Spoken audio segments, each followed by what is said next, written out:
Welcome to the Save with Sex podcast. I am your host, Siobhan L., pleasure scholar and creative mother of the Muses Lab. Together, we journey through sex, pleasure, and the erotic as it relates to our relationships, spirit, self, and our overall human experience. I'm elated to be your guide on this adventure. So grab your tools of pleasure, ground, and let's go.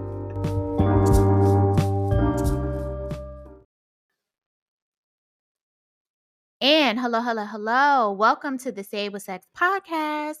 I am your host, Siobhan L., and I have a guest with me today, and we're going to do a little bit of kiki.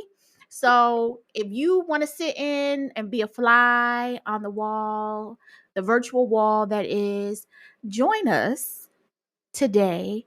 I have in the virtual space in the Save with Sex, in the Muses Lab on the Save with Sex podcast, I have Coach Bellamy. We're going to do a virtual round of applause. Yay! Coach Bellamy. Wow. I'm so excited. So before we get into the key. Yes. The key of the key. Before we get into the key, please let the Muses Live community, the Save with Sex audience, let them know who you are, what you do, and all the juicy, lovely things. Yes. I am Coach Bellamy, like you said, but some people, they call me Aysha, and that's simple enough to go by. And what I tell people is that I'm a Renaissance woman. I'm most people's best kept secret. And what I've been doing strategically for 2023 is making sure that no longer is a thing. I build any and everything. So I believe that I'm a creator. So if you give me a canvas, I'm going to create works of art. But if you give me a business, I'm going to create a business that's going to be sustainable with strategies that you can implement. But if you give me a broken relationship, I can show you if it needs to actually be mended or if you need to be doing what you need to do and, make it amicable and go your separate ways, right? So again, I'm that Renaissance woman. I no longer call myself a Jackie of all trades because I know I'm greater than that. Virtual snaps, okay? Virtual snaps, like, wow, that is what I call an introduction. Like, that is amazing. So especially when you were like, give me a canvas and I create, and I was like, yes, give me a canvas and I create. Yes own that. Yes. Own all of that. Yes, conduit. Yes, priestess. Like, I do it all. I create and destroy. I be trying to tell people that because everybody want to be goddess, right? It's like, oh, I'm a goddess. Are you? Because if you don't create and destroy, then you can't be, because any type of God-like entity, any type of deity creates and destroys. So if you are a goddess, you have the ability and the capacity to create and destroy. And that's one of the ones, the creating is the part that to me was fascinating, right? I wanted to be the creator. I recognized that in myself early on, but what I didn't recognize was how, because I was only staying in the creation, I would destroy things unintentionally by not knowing when to let go. Oh. You know what I mean? So it yeah. I like that. Yeah. Yeah. I learned a lot by just embracing the ability to create something and the ability to destroy something, because sometimes you have to, right? Yes. And I'm a generational curse breaker. So that was the first time I recognized that, yes, creating is beautiful, but even no matter your belief, if you open a Bible, God created the heavens and the earth, and then he created the world and all the things. And how many times in that same book did he have to come and destroy some things? Very true. So I had to learn what was it that I was meant to destroy, and it's okay to destroy. And what did I need to stop destroying unintentionally? Because I would destroy relationships and friendships and things that were healthy for me because I didn't know that yet. as you were talking, I was thinking about alchemy, and then I was thinking about reverse alchemy, right? So destruction is like reverse alchemy, but well, when you destroy things that are or should be good for you, that's like reverse alchemy. Mhm. But the destruction piece is a form of alchemy because you take the rubble, thinking about the tower card and tarot, thinking about taking what's left of the destruction and recreating and mending it into something new and building something more structurally sound. So I immediately thought about that because I'm thinking about in the biblical ways, in the biblical aspect when God came and destroyed the world, thinking about Noah's Ark, of course, they built something new, right? So God destroyed the world, cleansed the world of all of the things, all of the sins, blah blah blah blah, and they built a new world that was more structurally sound for that time. So yeah, that's a word. That's a word. I'm known for many of those. Mhm. That's a word. That's a word. I love that. I love that. So I'm just gonna jump into it because before we got to Here. recording, Mhm. yeah, before we got to recording, we was talking about some things kind of like a findom. Yes. Yeah. Yeah. That's a part of the creating. It is. It Education. really is. It So I'm is. recognizing how to remove the stereotype of a thing. Mm. Because the only time I heard of a fandom or even anyone in the sex world, in this sex, I'm a 80s baby and early 80s, right? So you Same. know what I'm saying? This was so taboo coming up for me. It was. So to It was. have these kind of open conversations now, it's like, whoa. So as I'm exploring, well, what do I like? What do I do? What Hmm. what mama want to try? You know, I've really been allowing myself to remove the stigmas that have been placed on these things by society, and then just find what do I like. And I had a conversation with my husband about like, yes, I've been looking into this whole findom thing. I don't know about it, but I had one too many people in my DMs on some, please send me your cash app because I want to bless you. I want to gift you. Hey, madam, this, that, and the third. And for a while, I ran from it. I was like really offended by it. You know, I'm a married woman. How dare you type of thing, right? And then I recognized that one, they weren't being, I had never had anyone, not one. I've never had an unsolicited picture. And please don't, Hmm. because I am that one. I will out you. If I didn't ask for it, don't send it. You know what I'm saying? I've never had no one be disrespectful to me. And I had to assess that I, again, unintentionally, I Hmm. wasn't receiving the energy that I was actually giving. Mm. And but I'm not a degrader. I'm not that person. I'm very much so nurture. I'm loving life. But now if I gotta talk to you reckless, this Philly tongue come out reckless. I swear, too. You know, and quickly I'm a switch, right? And she plays, honey. And, you know, the more I started openly talking about it in different communities, like this is one of the Yeah. things I love about social media. And I don't think Mhm. people give it enough credit. We Yeah. demonize it instead of learning how to utilize it. And Yeah. if more people learned how to use it better, they wouldn't feel as if it owns them. So these social media streets allow me to open up to different people and not be judged. So as I was asking questions or openly talking to people that are now my friend circles and saying like, hey, you know, and these are people that are vanilla. Please hear that. These are my vanilla people. You know, and Mhm. I'm like, I was thinking about being a findom and having replies like, I could see it from men. And me stating I would never degrade, and they make it clear you don't have to, you Mm. know?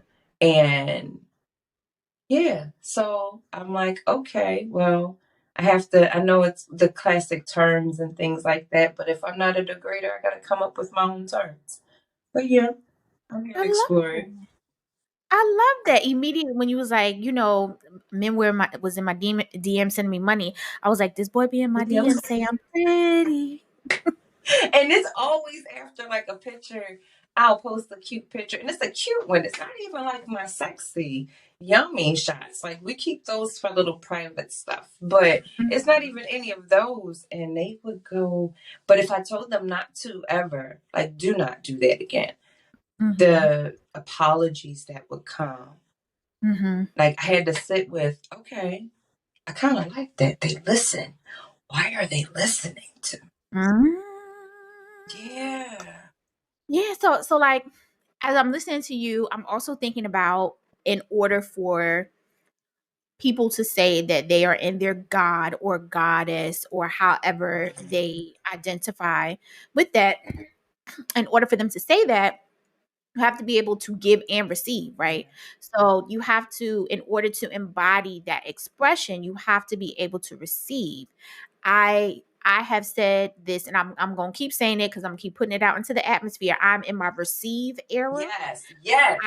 I'm in the era of reception, of receiving all the things, all the blessings, all the abundance, all the compliments, all the recognition, all the monies, all the sponsorships, all the all the connections, all the placing me in the room, saying my name in rooms that I can't be in, Mm. putting seats at the table for me, creating tables with me. I'm in reception of all of those things. Like I'm in my receipt era, my receiving era. So I love that you are embracing outside reception, because immediately I was thinking like, oh, these are her acolytes. Like I love this because I have a sacred whore expression that I created called the dominatrix, where the dominatrix is the one that controls the pleasure. Mm-hmm. So not in a dominating way where forcing someone, because when people think about dominance, they think, well, I'm forcing you to do things to me. Mm-hmm. The dominatrix may hold space for someone to give them pleasure, but they also control reception of pleasure. Yes. So they may give out pleasure as well as receive pleasure from others. So they control that pleasure frequency and that pleasure energy. So I'm seeing you as in that dominatrix expression, where you are creating space for people to give to you the way that they want to give to you, and in this instance it's monetarily. Oh, yeah, yeah. That's yes, yes, and yes, ma'am. Embracing all of her too, like all of her. She has a name, but only if you know it. Mhm. And that's okay, and that's only those who are vibrating on that frequency need to know what that name Yes. is, because that is a special and sacred space for you, and that interactions with those people who are vibrating on that frequency are sacred between you and them. So I totally get it. And I'm liking it. I do like it though. And I love that it's embraced by not just myself, but by my Mhm. partner. And I'm I one love of those parents, because I'm now a mhm. grandparent, where it's embraced by my children. Whether we don't have deep conversation, but I don't hide who I am from them. They are very Mm. aware. Like I had a whole sit down, come out of the closet conversation with my kids, and I cried, and like was really paranoid. And their question was, "Are you and Dad breaking up?" I'm like, "No, no, no, no, no. This has nothing to do with him." And they're like, "Oh, all right, cool, cool, cool. Okay, cool. You taught us to love who we love. So if you like both men and women, we're here for it." Like they have taught me how to speak up and be so much more free. So I'm loving it because I don't have to hide any of it. I love that. First off, I kind of do wish this was video and audio, because you just said you're a grandparent, and I'm like, grandparent, what? Yeah, I Where? am a Grandparent grandma. where? My Yes. gosh. Grandparent where? And I'm presuming you and I are the same age, because we're early 80s babies, so we're around the same Mm-hmm. age.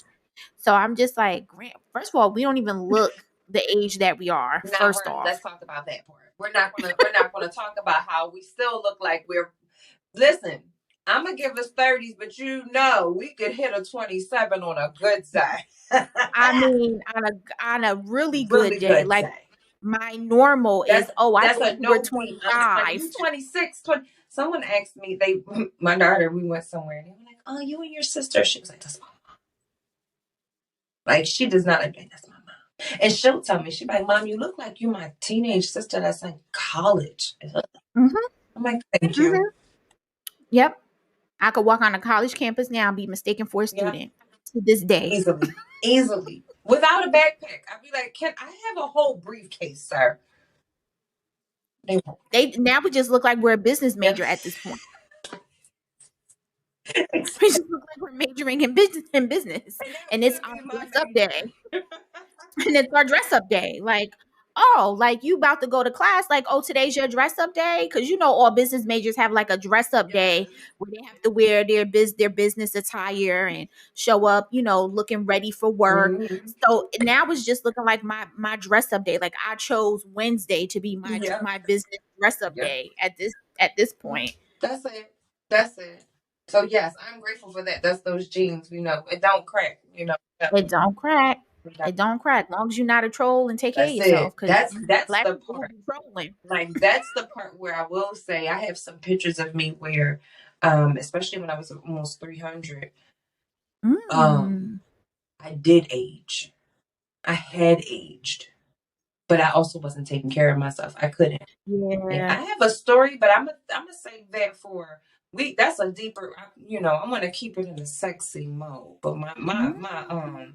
my deeper story, child. You'll be sitting here with for days. We'd be like, "What? You did what? What happened?" Mhm. So that lets me know that there's a part two. Oh yeah.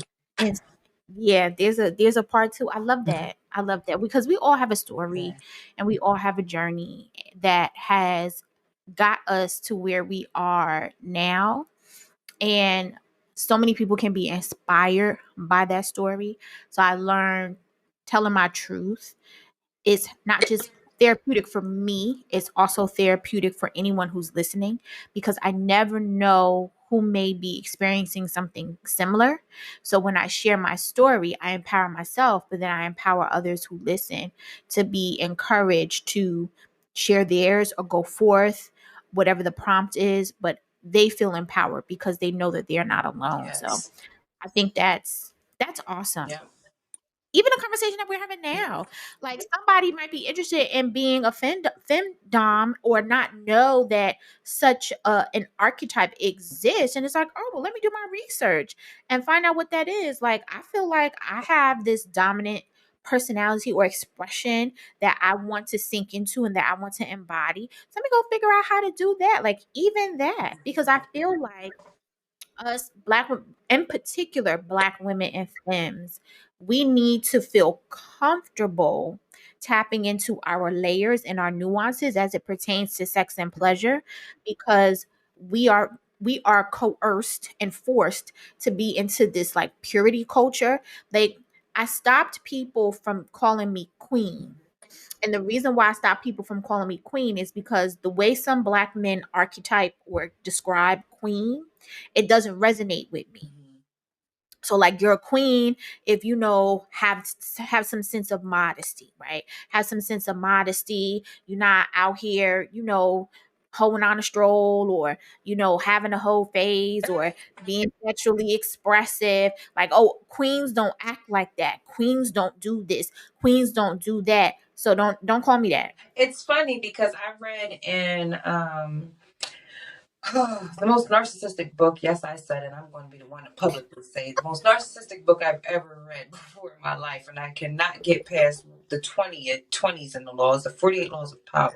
I knew you was gonna say Listen, 48 most laws of power. narcissistic book, and it's narcissistic book because it's a narcissist of history, right? But in that book, Mhm. one of the queens, did she not have like, have somebody on standby giving her head?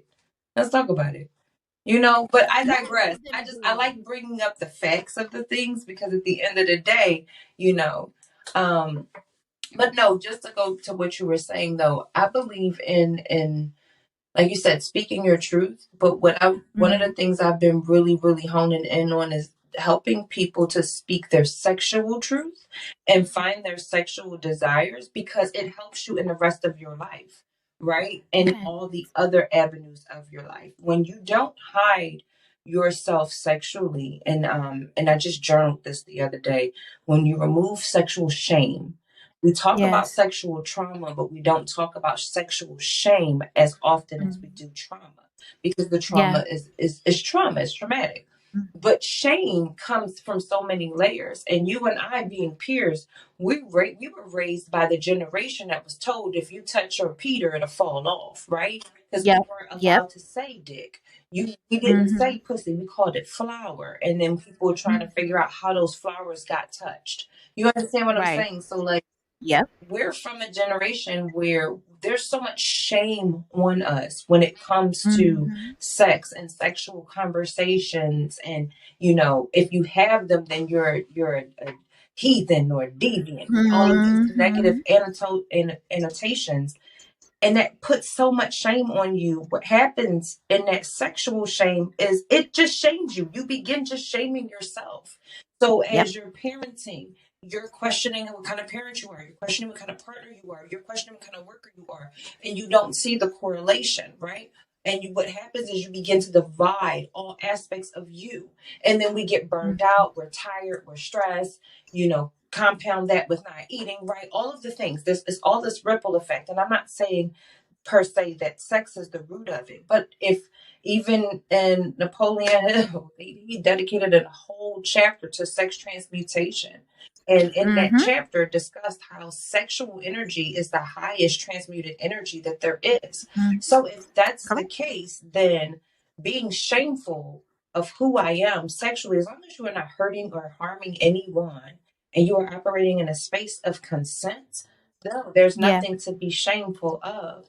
And the more you come out of that shame, by like I tell people, my clients, I instruct them, like, take the BDSM tests, right? Taking that, some other tests, Mm-hmm. just to kind of get your feet wet. Because what I tell them is, if you can't stomach that test, I go to that one in Right. particular because there's Right. certain questions that will Mm-hmm. show you where you still need to address your trauma.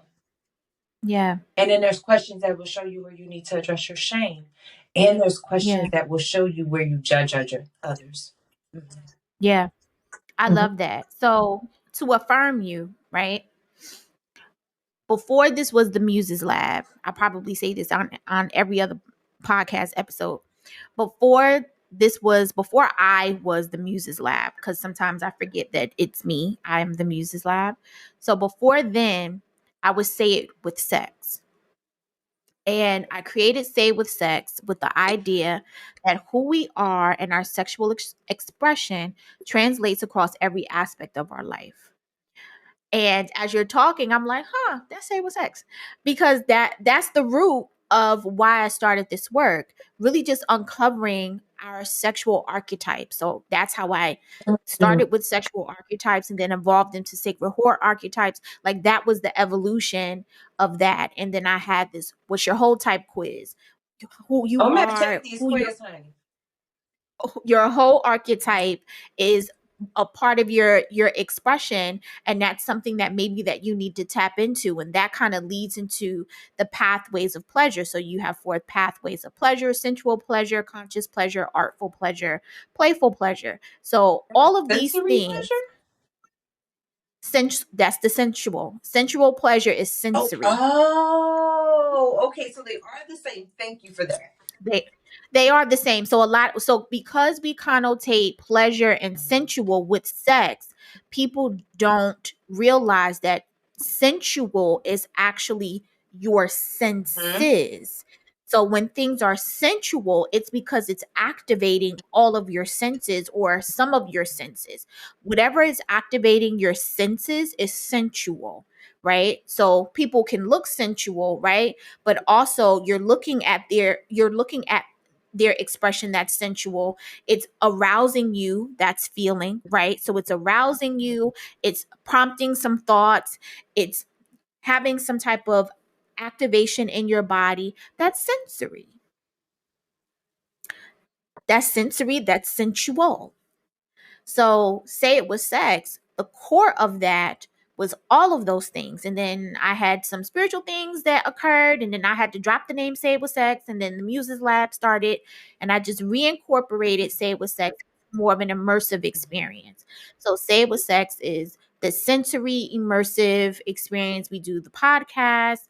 I have some classes, blah, blah, blah. But the core of Say It With Sex was, who are you in your sexual expression, and how does that translate across every aspect of your life?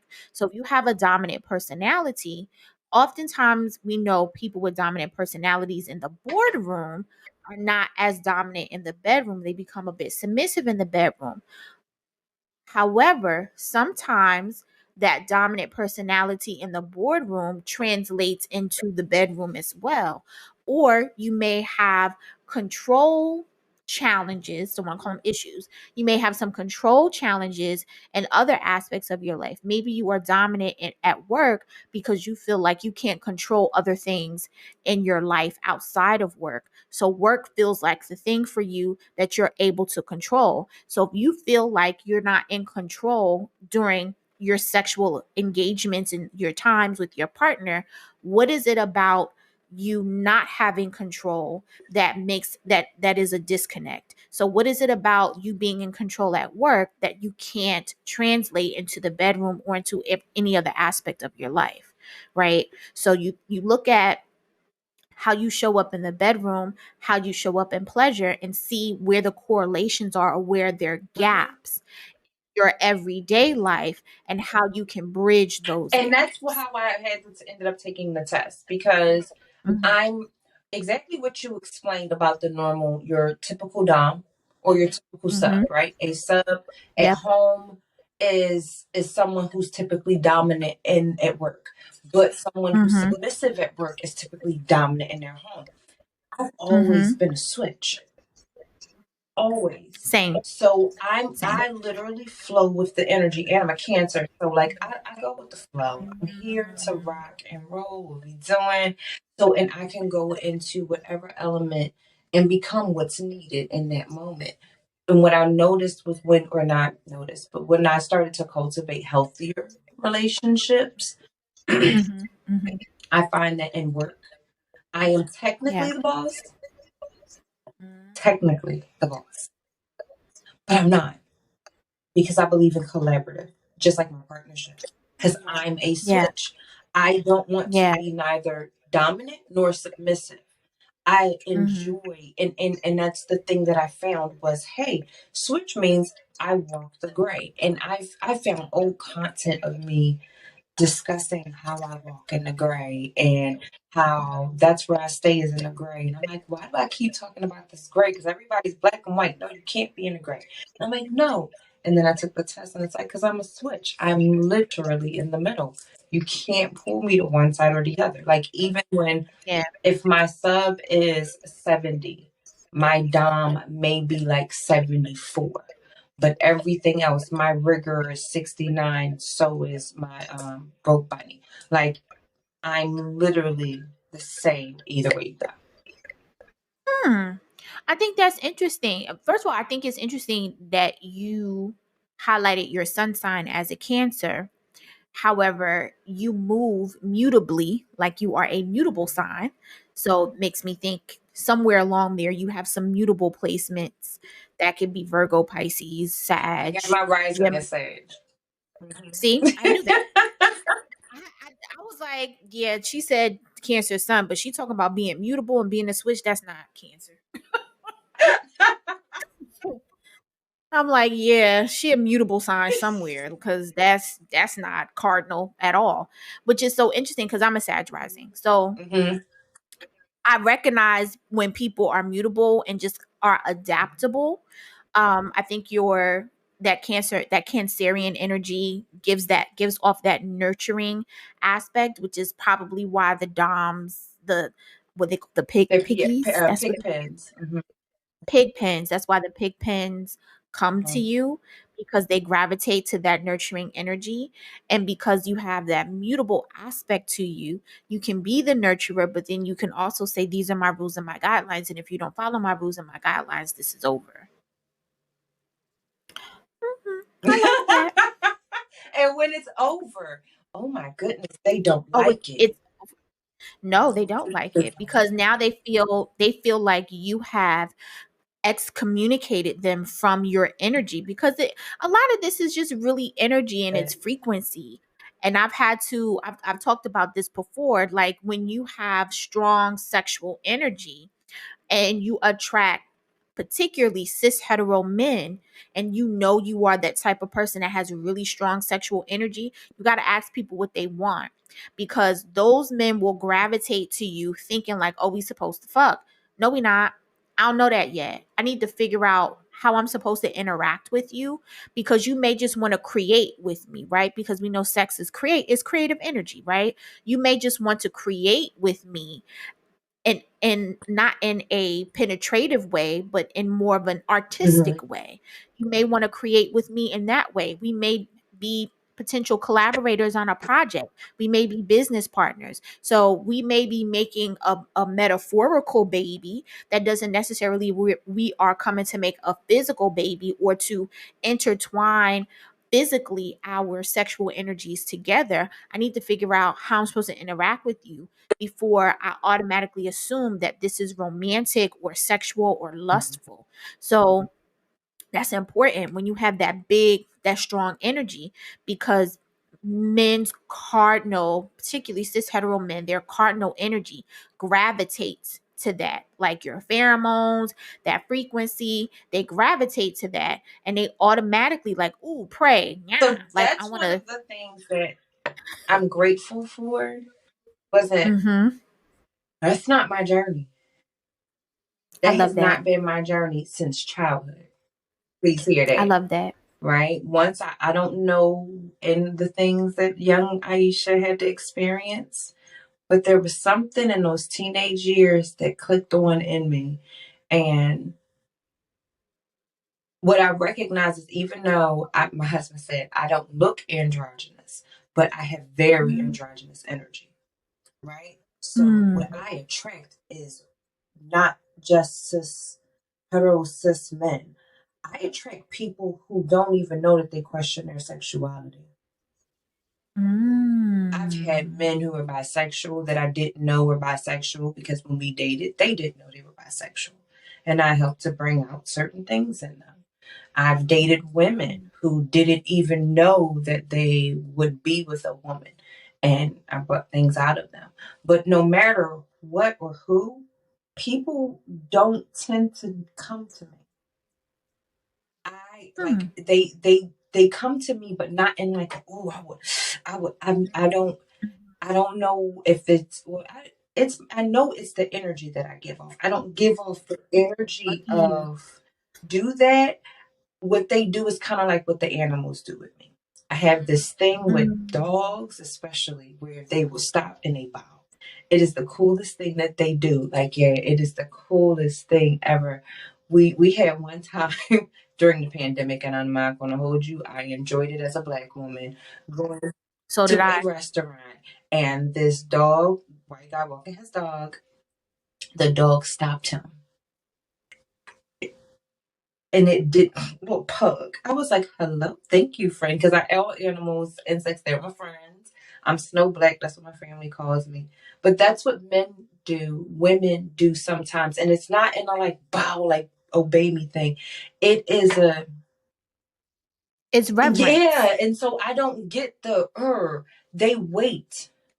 They wait for a signal of some sort. Like, I've never, and I remembered at one point during my single years where I didn't understand that energy, and it was so frustrating to me, because I'm like, okay, am I ugly? I must be ugly. I must not be something, because nobody ever comes to me. When people, if I want someone, I have to go get them. I don't understand that. And I had to grow and mature into, baby Mm-hmm. girl, that was some beautiful protection, because you didn't have to experience. And even in the moments where I was, tested, my wit always let me come out of it the way I needed to, if that makes any Mm-hmm. sense. And the rest Yeah. of my energy after any experiences kind of would level up to where Yeah. let's not have to, don't just come at me. Let me find out you a earth goddess. I don't know what that Got means. got trees and flowers and animals and nature bowing to you. That's you, like the Oh, earth thanks. goddess. I had a hummingbird one time fly in my face, and it was so freaking cool. I've had butterflies land on me. Those lantern flies, they loved me, child. Mm-hmm. Yeah. Yeah, you earth goddess. Okay. Mental note. So unfortunately that was not my experience. So I've men see me and are like, it's visceral, like the sexual tension between me and a lot of cis hetero men in particular is very strong. um I haven't figured out what version of goddess I am yet, or maybe I do know and I just Mm. haven't accepted what it Are you a is. sexual goddess then? So my little sis calls me a pleasure Ooh. priestess. So that could be it, but my sexual energy is very, very strong. And I think also because my sexual energy is strong is because I just embrace that shadow aspect of myself. And I just kind of deep dove into it, right? So I'm an erotica writer. So I've written erotic stories, erotic novels. I published a couple things. So I just kind of dwell in that land. And I mean, look at me. I started Say With Sex. So I mean, sex, the conversation of sex energy, all of those things has been in and around me pretty much all my life. Like even my curiosity as a kid, like I've been curious about certain things. I like to explore. I wanted to explore. Like I ended up in the whole phase because I was like, everyone was talking about an orgasm and I haven't experienced it. Let me go find out what Child. this is. And that's how I ended up in the whole phase when I was in college because everyone talked about orgasms and I never experienced it. So I thought something was wrong with me. Maybe something was wrong with my body. Maybe I just haven't found the right person yet. Or maybe it's an angle. So I just went off and explored that. And I ended up exploring my sexuality in the process as well. So I I would like for I can't say that animals don't bow to me. They don't necessarily bow, they just stand near me in a very Yes, I was protective going to say, way. regardless of what, you know they're going to protect you. Mm-hmm. Yeah. It's very Mm-hmm. protective. They're just around and they may not, be all up in my face, but they're just around. They're always around. And if it's sweet animals like a bee or something, they just come to me and they're like around me. And I'm like, I know y'all think I'm the queen bee. I am not. I'm just a regular human. I do not have a stinger. I do not have the honey. Maybe I do have the honey energy, but I I do mean, not. technically, do we not have a little honey? It's a little sticky sometimes, you know? You're right. You're right. All right. You might be facts. You might be facts. You might be facts. You might be facts. But yeah, that's I love that. I love that. Understanding your energy and understanding how nature interacts with you because when you are attuned, nature responds to you differently. When I go to the Mm. beach, I'm conscious about when I go to the beach because the tide might be soft, but as soon as I step my foot in the water, the that ocean, that ocean comes. And quick, you be like, "Is this me?" And then I have jokes right with my family, and my husband was like, "You play too much because it looked like you're doing it on purpose." And one time I was like, "Babe, I don't know if I'm just did I smoke the wrong doobie because I think I kind of did do it. This is I was water bending, right? So I'm a blurred, right, all the way through and through." And I Yes, was like, I Avatar the forget I was Airbender. water bending in the ocean. And Yes. I was joking though, right? And I went, yeah. And this little wave came up out of nowhere. I'm gonna do it again. And I kept doing it. And they're like, oh, you're watching the water. I wasn't watching the water. I was just moving my hands. But what I was doing was, because I practice yoga, meditation, all of the Mm-hmm. things, I You, was grounded. I was yeah. planted. Mm-hmm. And in my motion, even though my body, I was being all exaggerated and playing around. the hand motions that I was doing wasn't, and I was just letting my hands Mhm. move naturally, Mhm. which is something I've been doing. Like when people talk about being obedient, I believe in being Yeah. obedient to my entire vessel. Oh, I love You that. know what I'm saying? And so I was Mhm. allowing it to move me, not me move it. And it kept doing these Yeah. waves. And I was just so fascinated. My little kid was just so in awe and fascinated. And I'm like, okay, maybe I am, maybe I'm timing it. And I stopped. And when we got out the water calmed. And I didn't say anything. I just let it be. Mm-hmm. Mhm. Sometimes you have to. Sometimes you just have to recognize it for yourself, and Mm-hmm. you know what you know, and you let it be. I want to go back to the thing you said. You said that you just let your body move. You just let your body move naturally. And as you said that, I thought about um when you kind of sink into your body, if you're doing a movement practice, sinking into your body and allowing your body to just move naturally. And I'm thinking about, someone listening may resonate with this as well. I'm thinking about myself. So I used to dance, and like I went to dancing school. So I was like a baby dancer, That is ballet, so tap, jazz. cool. I did African dance and stuff. And if I had stayed in dancing school, who knows who I would be or where I would be at this juncture in my life. But I became disconnected with myself. Like I would go to parties and I would go to the club and things. And I recognized that when I'm trying to do a dance class or any type of movement, guided movement practice, I'm in my head a lot and I have challenges of just allowing my body to move. And I know yoga helps with that. So I'm trying to get back into practice. But if you have any tips or advice on how someone like a me can better connect with their body and not worry about how they look and just allow their Mhm. body to just guide them or talk to them as they're moving, what would that Do be? yoga and interpretive dance naked on your mat. And if you smoke weed, roll a fat one. Weed Yeah, does help, I yeah. must say. I, I do a bend and burn class. Shout out to Sensei Wellness. I do a bend and burn class, and the weed does help. It does help me get out of my head, and it helps me deepen into my practice a little more. I'm able to push myself a little more, um, because I'm not in my head and because my muscles and things are more relaxed. But I never thought about doing Interpretive. any type of interpretive So I'm not a dance. dancer Naked. per training. Okay. Okay.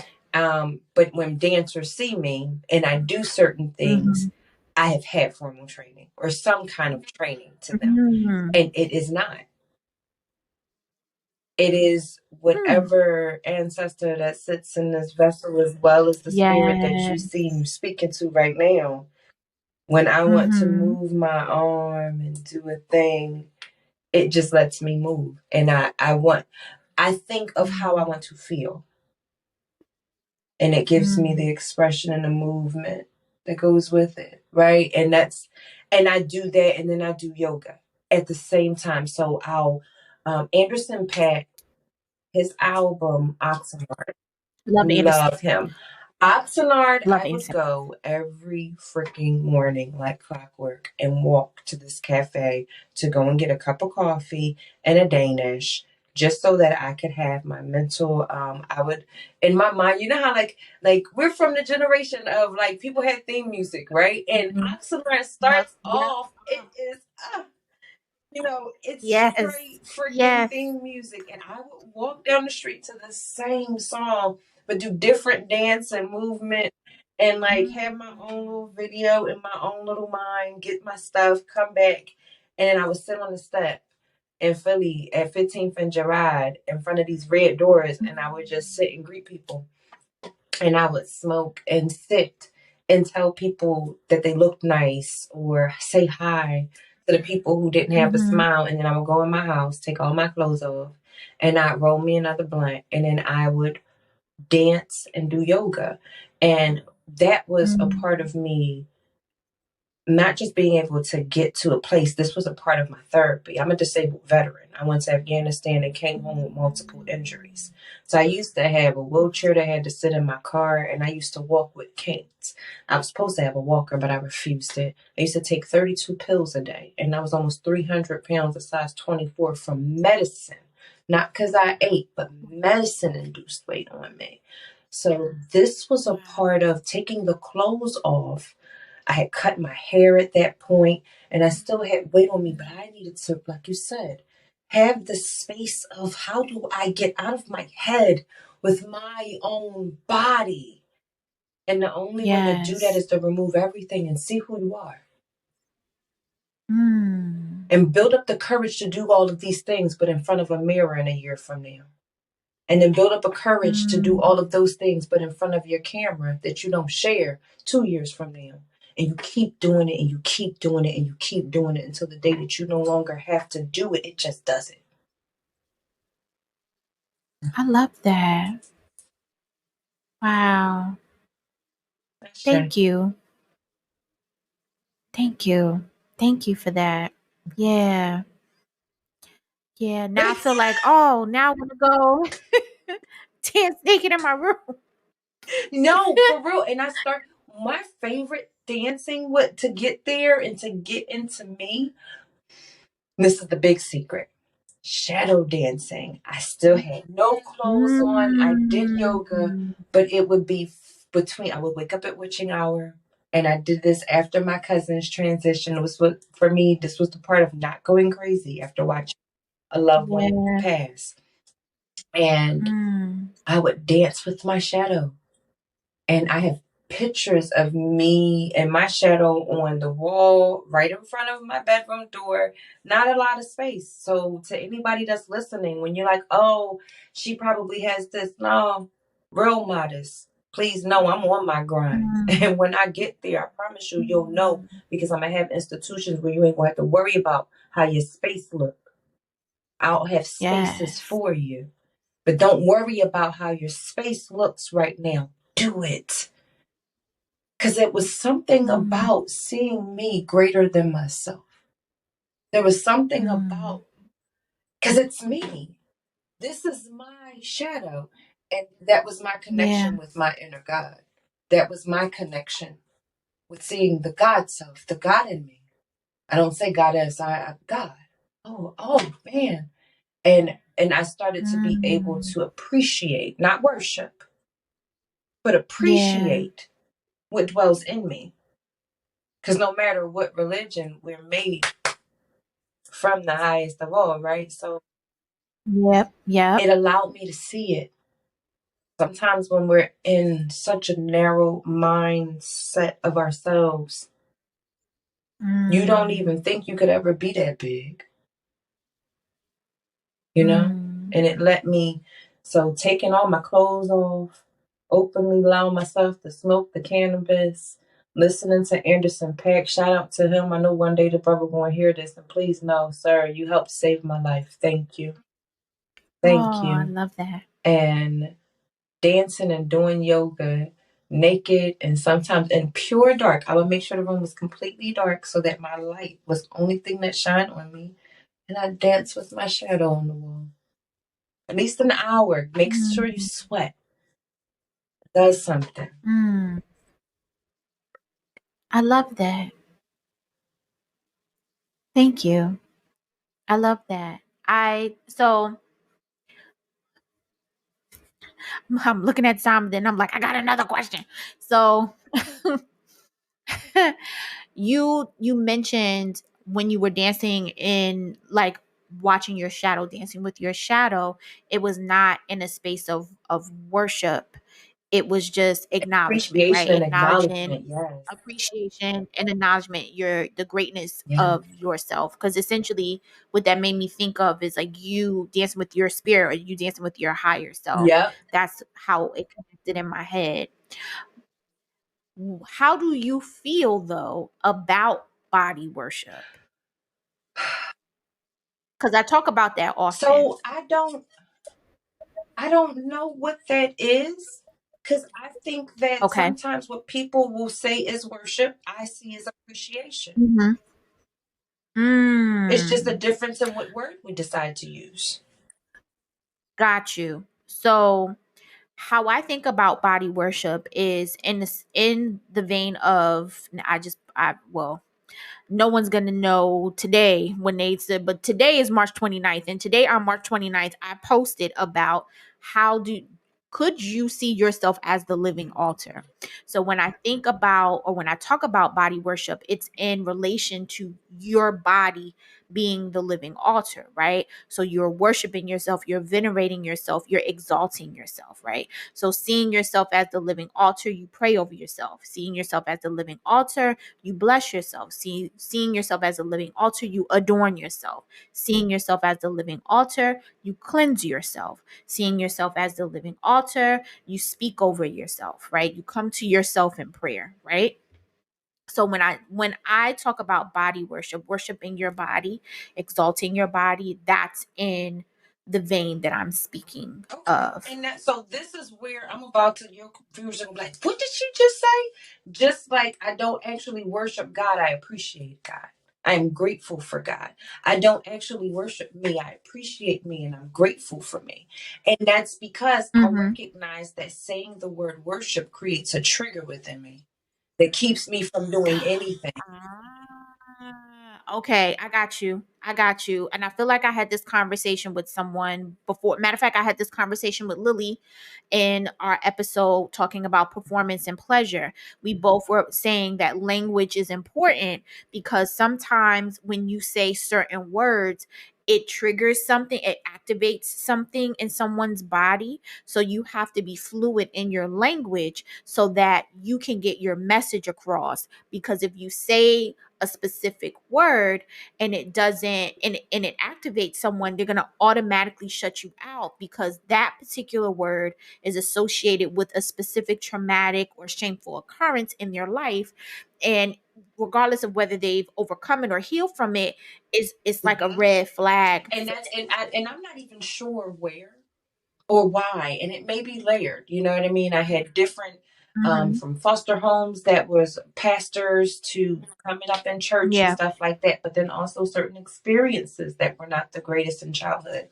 But what I do yeah. recognize is I also watch people, and I watch people who say Mm. they worship God all the time, not do anything that And it looks don't like and it worship. don't make sense. I hear people who claim to worship themselves all the time and don't do anything that looks like worship to me.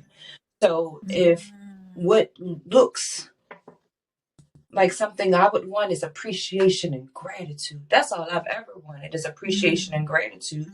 And no matter what book Got I read, I'm told that I'm made in this image and in this likeness.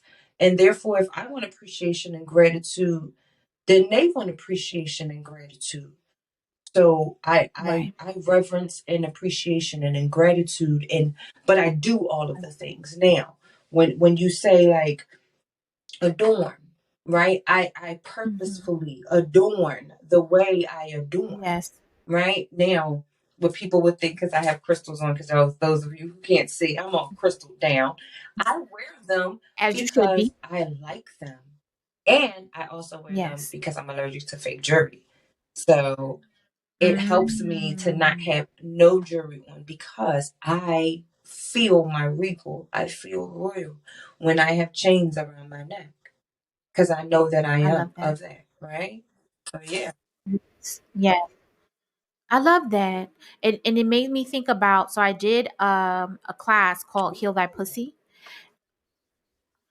I'm gonna resurface that. It's gonna be a self-guided class. I'm getting that together, but it's called Heal Thy Pussy, and it's really talking about reconnecting with your own pussy frequency, your pussy power, regardless of how you identify.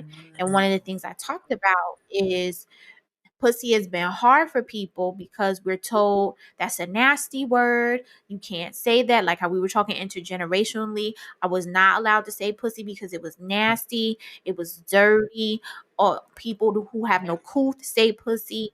And when you hear other people say it, talking about sex, your body activates in a specific way because you have that conditioning that tells you the word pussy is nasty or it's a bad word, it needs to be censored, blah blah blah. So on the process, on the path to healing your pussy, you have to get comfortable with the word Mm-hmm. pussy first, and then you can start to make the connections and start to attune yourself to your own pussy Now, speaking frequency. of that, and I have to say this because I promise I'm going to make sure this connection is made because she would be an amazing person to have on this podcast. Seriously. Um, Yes, Ashley, aside to the family, I love her. let me tell you, yogasm experience, That's my the boo. yogasm, That's my no, boo. I'm gonna tell, that's my sister. That's my bae. That's I my love babe. Okay. her. Ash is I love her. Yogasm experience. Ash met me with weight. And she met me with the Aysha who, if you asked me, touch your feet, I'm tall, I'm not flexible. That was my saying until I met this woman almost, what? It's been, oh my God, I don't even know how many years now. Sheesh. But the yogasm experience and her, we didn't do a flow, we didn't do any of that. But I had waterworks for the first time in my life that night. And I I was like, love it. oh, I what is love it. this? And it was like, what I realized is that she tricks you into this practice that you don't know is what your body needs. And you're like, oh. Like, I remember watching Ashley make her butt isolated. And I was like, how can she do Yes. that? I can't, How do I you do that? let me tell you, I'm there. I got it. I said, oh, I just had to keep going on this mat because that's what it is. I'm learning that in life, it's not about consistency, right? Because consistency looks Mm. different to every person. It's about how persistent Thank you are you? for saying Are that. you Mm. persistent? Did you find the Mm. consistency that works for you? Or were you trying to put your consistency in the box that social media and everybody else said is consistency? You You better know, come and on. that's how You she right did it. now. She kept going even when nobody showed up. Mm. She's I'm writing this down. Persistence versus consistency. yes. So I met, first of all, when I was still saved with sex, I found Ashley some doing yogasm, and this is when she did the yogasm tour. So this is like a decade ago. So this is when she started doing the yogasm tour, and I was like, oh man, I want to go, but I didn't have any money. And I did a reading with Ashley, and I shared that with her, and she was like, "Girl, if you had just DM me, I would have told you to come through because I love your content. Like it's even helped me." And I was like, oh my God. And we're like crying on Zoom. And Love we're like her. crying on Zoom. I'm like, oh my God, for real? You felt that way about me? I love her. I love her. I be telling people, go get you some pussy oil, Yes. get you some pussy glaze, because that stuff is fire. I have her Black Venus oil. I promise you, ever since I started wearing that, and I just do in the morning after I take my shower, I do like a little drop around the décolletage, I do it around my wrist, I do behind the ears. I have magnetized partnerships, collaborations, projects, and I done magnetized money. Like Which one is that Black Venus oil. I don't know if she still got it on her site, on the Yoni Day Spa site. Black Venus, that joker is that? the Yes. You shit. so listen, plug for her. Love you, babe. She's doing retreats now. I saw that, and I need to figure out, because it's too much happening, but I need to Listen, figure out how to let's have a go. sidebar and we gonna figure it out because you already know what she would tell you because I know Ash. So let's have a sidebar because one of the other things that I'm huge on, right? And it's the reasons why I'm reaching out to podcasters and shooting my shot. It's not unintentionally. I'm here to prove the Mm. theory wrong that Black women can't work together. We can. I We know we absolutely can. can. And the more that we Mm-hmm. do it, and the more that we have people who are willing to do exactly what you prayed a prayer that I heard, and then you turned around and gave flowers to everybody else, that's why your prayer already came true. Mm. Because Ash ain't here. And how many other names that we mentioned in this whole interview that aren't here and their names Yeah. were spoken of in a positive manner and with love? That's why your Yep. prayer gonna come through. Yep. Yeah. I'm always shouting somebody out. I love me some Ashley. She's Love her. amazing. She's that man, that freaking yogasm. I want to go. Like, I really want to go. I saw that she's in New Orleans, but it's next month. And I was like, dang, I don't have enough time to wrangle This is the myself to first go. of So I'm many, hoping. and I have a That's little why I'm like, I'm insight on hoping. the fact that, she might possibly have an event space. So if people would like to start making sure that they are hosting yummy retreats, she could possibly be having a space. I'm just saying, maybe I'm leaving a little cat out the bag, but Maria, I'm up. That just reminded me. So they are going to get this on the Save with Sex podcast. I am in the process of planning a Save with Sex retreat, and now that I'm put it here, I have to do it. And I've been trying to keep it quiet. So I mean, it's still kind of quiet, but just dropping that here that I am planning a Save with Sex retreat, and I have my players Ooh. who I'm going to connect with.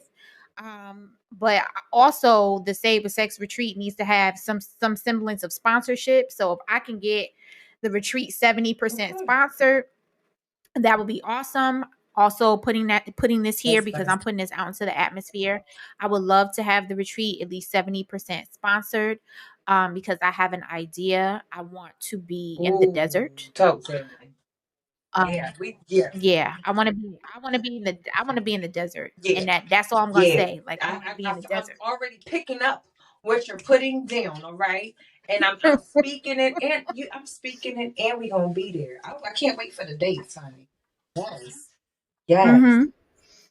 So, yeah, I feel you. I feel you and I see you and we got it. We got it. We gon' get it together. Yeah. Oh, this was an Mm. amazing. This was just a part This one. was great. This was definitely just a This part was one. definitely a part This is 1. definitely a part one. Because the next one we This is gonna part get more 1. visuals, and I feel like we gonna get deeper into some Mhm. conversations. Because I'm seeing we channel, Yeah. and that's the part I was curious about on if we would channel during the conversation, and clearly we do. So this is going to be juicy. It's gonna be yummy. I like it. I like it. Yes. Let the Say It With Sex audience know where they can find you, Yes, Coach so even though I am Bellamy. Coach Bellamy, I know I'm gonna sound backwards, y'all, but you can find me on Instagram at Mrs. MRS Bellamy, Bellamy, like Bill Bellamy for all my people who know who that is. Okay, and also you can look me up on my website. I have my first piece of solo self-published book that I am. Whoo, child, chicken nuggets, applesauce, but it's a Yeah. process because this thing got one had 15,000 words. Okay, this a lot of words. It's a lot of words. Oh, It's a say lot of that. words. It's not a lot of words. That's a little bit of words. I mean, you are telling someone who's written a novel. So Uh, but it's a novelette and 15,000 words is a lot for people who probably only write social media oh no, captions, which yeah. are like No, yeah. 150. But see, So that's the part. So it's this is the 150. first. I had my first published book was published by J&B Press. It was called Phase One Okay. Complete, and it didn't have all of me in it. Mm. And I'm grateful for the publishing company that started it off. But I was able to get my rights back to it, and what I did was finally add my words. And so this is that, and it I has love my that. artwork and everything like that. But my website is www.ayshacoachbellamy.com. That is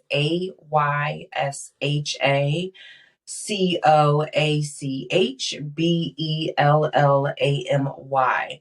And there you can pre-order my book. I got some merch and things like that, but I also have some ways that people can get in contact with me and book sessions with me and things like that, or just find out how I can be the Renaissance woman for them. I love that. And I will have all those details in the show notes. So no worries. If you didn't catch it, it will be in the show notes. I want to thank you, Coach Bellamy, for joining me on the Sable Sex podcast for part 1 of the Kiki, because there will be a Yes. part 2. And baby, that will be super, super juicy. You are amazing. You are beautiful. You are wonderful. I love this. This was great. And thank you all for tuning into the Say With Sex podcast. And until next time.